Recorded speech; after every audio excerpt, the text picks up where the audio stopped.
नमस्कार दोस्तों, मेरा नाम डॉक्टर रोली है और आज मैं आपको कक्षा 5वीं की हिंदी ग्रामर के बारे में, हिंदी व्याकरण के ऊपर पहला चैप्टर जिसका नाम है भाषा, लिपि और व्याकरण, इसके बारे में बताने आई हूँ। आज मैं आपको हिंदी व्याकरण में व्याकरण का मतलब समझाती हूँ। व्याकरण को इंग्लिश में आप ग्रामर के नाम से जानते हैं, हिंदी में इसे व्याकरण बोलते हैं। तो व्याकरण बना है शब्द वी से और आ से और करण से, तब ये तीन शब्द मिलकर व्याकरण बनाते हैं। वी का मतलब होता है विशेष रूप से, जो स्पेशल हो। आ का मतलब होता है पूर्ण रूप से, जो कंप्लीट हो। करण का मतलब होता है व्याख्या करना, मतलब किसी चीज को एक्सप्लेन करना। इसका अर्थ हुआ सही रूप से समझना। तो व्याकरण वह शास्त्र है जिसके द्वारा आप भाषा को सही बोलना और लिखना शुद्ध रूप से जान लेते हैं। आज मैं आपको लिपि के बारे में बताती हूँ। लिपि जैसे मनुष्य बहुत सारी ध्वनियां मुंह से निकालता है। जब बच्चा नया पैदा होता है उसके मुंह से भी ध्वनियां निकलती हैं, लेकिन उस ध्वनि की कोई भाषा नहीं होती है। वो कोई अक्षर नहीं बोलता है, लेकिन वो आवाज निकालता है। तो इसी आवाज को आप ध्वनि कहते हैं। हर तरह की आवाज ध्वनि होती है, चाहे वो पक्षियों की हो, चाहे वो पशुओं की हो, चाहे वो इंसानों की हो, चाहे वो छोटे छोटे इंसेक्ट्स, कीड़े मकोड़ों की हो, सबकी ध्वनियां होती हैं। इन्हीं ध्वनियों को जब आप चिन्ह के रूप में नोटबुक में लिखते हैं या किसी भी चीज में लिखते हैं, तो वह बन जाती है लिपि। तो भाषा एक तो बोली जाती है, और उसी भाषा को जब आप किताबों में या पत्रिकाओं में लिखते हैं, तो वो लिखने के ढंग को, लिखने के तरीके को आप लिपि कहते हैं।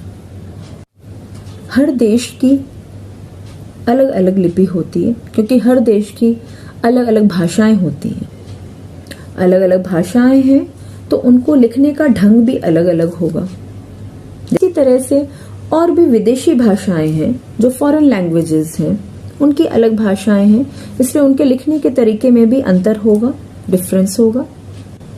तो जहां पर जो भाषा बोली जाती है उसके लिखने के ढंग को हम लिपि कहते हैं। एंड लिपि का इंग्लिश वर्ड है स्क्रिप्ट। तो चलिए आज हम देखते हैं कि भाषा और अलग अलग भाषाओं की क्या क्या लिपियां होती हैं। हम शुरुआत करते हैं अपनी हिंदी भाषा से, जो भारत देश में बोली जाती है। इसकी लिपि देवनागरी लिपि है। देवों की नगरी से उतरी हुई हिंदी हमारी देवनागरी लिपि है। संस्कृत, ये हिंदी जहां से उपजी है, जहां से पैदा हुई है, वो संस्कृत भाषा, उसकी भी लिपि देवनागरी लिपि है। अंग्रेजी भाषा, जो विदेशी भाषा है, उसकी लिपि रोमन लिपि है। उर्दू भाषा की लिपि फारसी है। पंजाबी भाषा की लिपि गुरुमुखी है। और बांग्ला भाषा की लिपि बांग्ला है। भारत की राष्ट्रभाषा हिंदी है। जैसे माथे पर बिंदी होती है, उसी तरह से भारत में हिंदी है।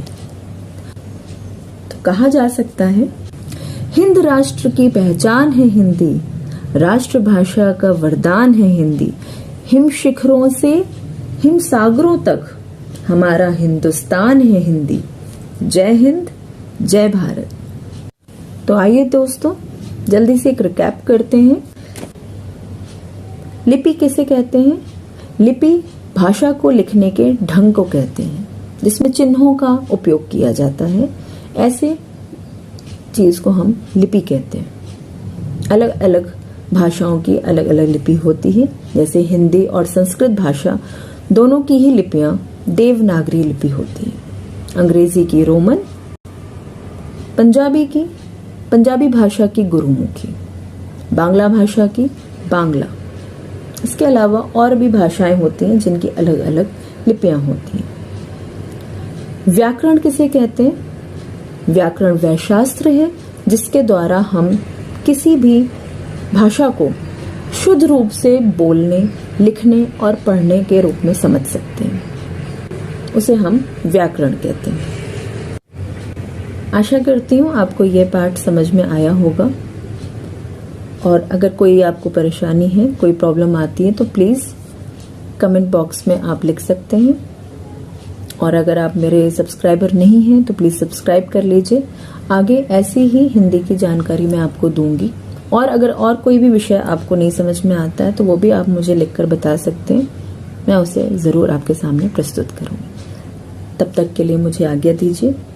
धन्यवाद।